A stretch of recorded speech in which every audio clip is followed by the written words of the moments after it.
Bat হাতে দারুণ পারফরম্যান্সের জন্য শচীন টেন্ডুলকারের উত্তরসূরি হিসেবে তাকে ভাবা হয়। তবে একসময়ে অহরহ বোলারদের চোখে সর্ষেফুল দেখানো মডার্ন ডে ক্রিকেট লেজেন্ড বিরাট কোহলির সাদা পোশাকে অফ ফর্ম এখন এমন পর্যায়ে পৌঁছেছে যে বোলাররা তো বটেই, ইদানিং বাস ড্রাইভারও নাকি জানে তাকে আউট করার পদ্ধতি।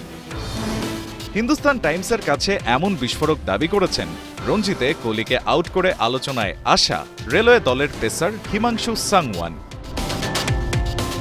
কদিন আগে শেষ হওয়া অস্ট্রেলিয়া সফরে ৫ টেস্টে ৯ ইনিংসে ব্যাট করে একটি সেঞ্চুরি বাদ দিলে বাকি ৮ ইনিংসে কোহলির মোট রান ছিল ৯০।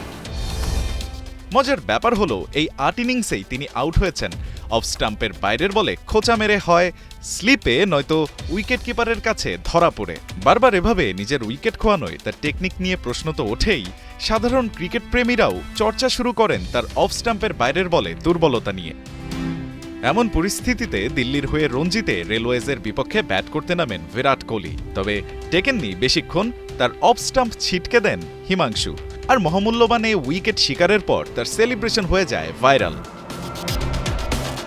এক সাক্ষাৎকারে পরে সাংওয়ান জানান, তিনি রেলওয়েজের মেইন পেসার হওয়ায় সবাই ধরেই নিয়েছিল বিরাটকে আউট তিনিই করবেন।